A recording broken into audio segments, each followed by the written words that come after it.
तो वरिष्ठ नेताओं द्वारा विधायकों को राज्यसभा चुनाव में वोट डालने की ट्रेनिंग दी जाएगी। कृषि मंत्री जयप्रकाश दलाल ने बताया कि भाजपा उम्मीदवार कृष्णलाल पवार और निर्दलीय उम्मीदवार कार्तिकेय शर्मा को समर्थन देने वाले सभी विधायक आज इकट्ठा होंगे। उन्हें कल ट्रेनिंग दी जाएगी। उन्होंने बताया कि निर्दलीय विधायक कार्तिकेय शर्मा के नामांकन पत्र दाखिल करने के बाद कांग्रेस में भगदड़ है।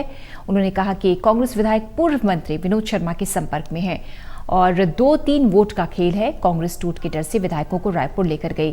उन्होंने कहा कोई भी चमत्कार हो सकता है।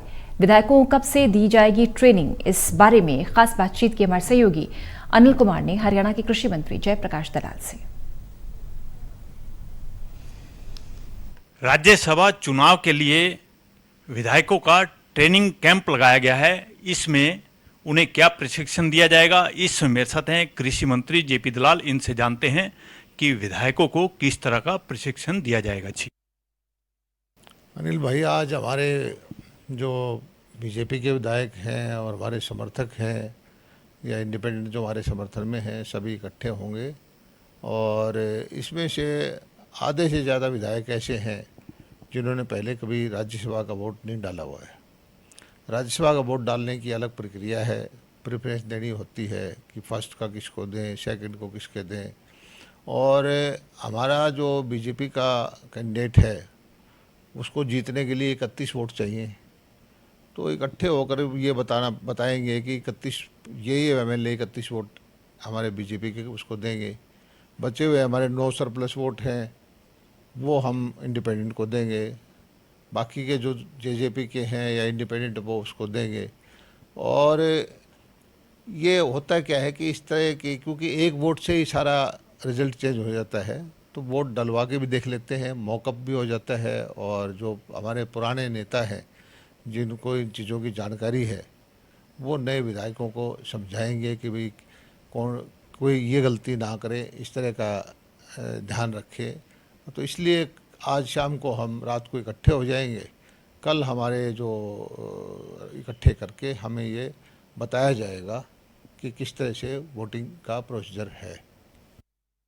दलाल साहब, जिस तरह आपको राजनीति के बारे में पता है, तो 2 राज्यसभा की सीटें हैं, उम्मीदवार 3 हैं।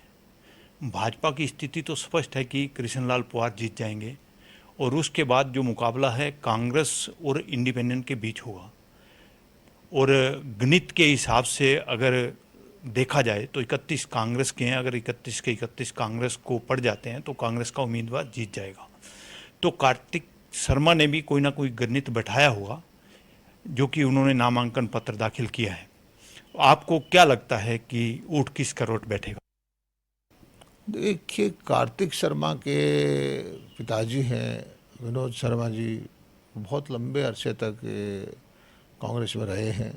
कांग्रेस के सांसद भी रहे, केंद्रीय मंत्री भी रहे, प्रदेश सरकार में हुड्डा साहब की कैबिनेट में मंत्री रहे और उनका सभी कांग्रेस के विधायकों से व्यक्तिगत संपर्क भी है। उन्होंने सोच समझ के ये अपने फार्म भरवाया होगा। आंकड़ों से तो एक विजयी होना हमारा भाजपा का है और 31 पे अगर सही वोट डल जाते हैं तो एक कांग्रेस का है। लेकिन जब से फार्म भरा है निर्दलीय के तौर पर कार्तिकेय शर्मा ने, और जिस तरह से भगदड़ मची है कांग्रेस में, अपने विधायकों को बंधक बना लिया रायपुर में जा कर के, तो उससे कुछ शंका पैदा होती है आम आदमी के दिमाग में कि कोई न कोई चक्कर ज़रूर है जिससे कांग्रेस अपने विधायकों को रायपुर लेके गई है। और क्योंकि पिछली बार भी कांग्रेस में ये वो शाही का वजह से बहुत सारे वोट कैंसिल हो गए थे। कांग्रेस में क्या है कि एकजुट नहीं रहती, कांग्रेस धड़ों में बटी हुई है। हुड्डा साहब का धड़ा है, दूसरा शैलजा जी का धड़ा है, सुरजेवाला जी का धड़ा है, और कौन किसका कांटा निकाल दे इसका शंका रहती है। दलाल साहब, जिस तरह भी आपने बताया कि कांग्रेस धड़ों में बटी हुई है, कांग्रेस के बटे होने का क्या लाभ निर्दलीय विधायक कार्तिक शर्मा को मिलेगा? देखिए, हमें तो अपना पता है भाजपा का कैंडिडेट बहुत क्लियर कट जीता हुआ है और हमारी पार्टी ने यह फैसला कर दिया कि जो हमारे पास सरप्लस वोट है वो हम निर्दलीय को दे देंगे। और देखिए, जैसे आपने देखा होगा जेजेपी ने भी यही कहा है और एक आध को छोड़ के निर्दलीयों ने भी यही कहा है। तो सारा खेल ऐसा है कि 2-3 वोट का है। अगर ऐसा कुछ खेल होता है तो कांग्रेस का कैंडिडेट हार सकता है। अब ये तो निर्दलीय जाने या कांग्रेस जाने, हमें इस चीज़ की जानकारी नहीं है। दलाल साहब, जिस तरह आपने बताया कि विधायकों को प्रशिक्षण दिया जा रहा है, क्या कांग्रेस के विधायक भी प्रशिक्षण ले सकते हैं? नहीं, कांग्रेस के तो वो 7-8 दिन से वहाँ बैठे हुए हैं, तो उनको भी बताया गया होगा कि किस तरह से उनको तो एक ही जगह वोट डालना है, उनको सेकंड प्रेफरेंस का वोट तो डालना नहीं, क्योंकि अगर सेकंड का वोट डालेंगे तो वो तो या तो निर्दलीय को आएगा या बीजेपी को आएगा, तो उससे तो लाभ उनको होगा नहीं।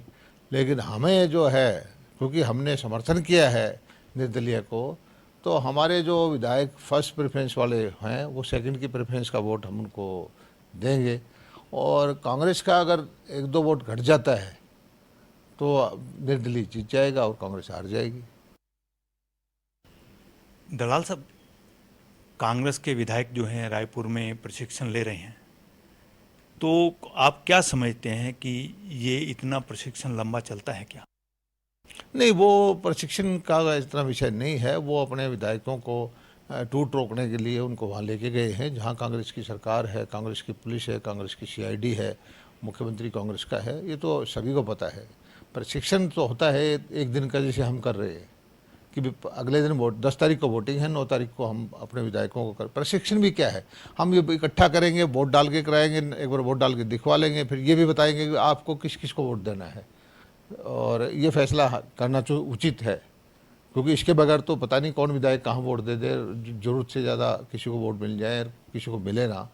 लेकिन कांग्रेस को टूट का डर है, और जब से निर्दलीय ने फार्म भरा है उसी दिन से कांग्रेस में भगदड़ मची हुई है, और वो अपने विधायकों को स्पेशल चार्टर प्लेन करके दिल्ली में इकट्ठा करके और रायपुर लेके गए हैं, और लोग बता रहे हैं कि वो सीधा वहाँ से आके एयरपोर्ट से सीधा वोटिंग पे लेके जाएंगे। तो इससे लगता है कि उनको, इनके दिमाग में कहीं न कहीं भय है कि क्रॉस वोटिंग ना कर दें। लेकिन कांग्रेस के जो ग्रुप हैं, तो किसी ग्रुप का कोई इशारा हो जाएगा तो उस ग्रुप के लोग उसको फॉलो करते हैं, और कोई भी चमत्कार हो सकता है।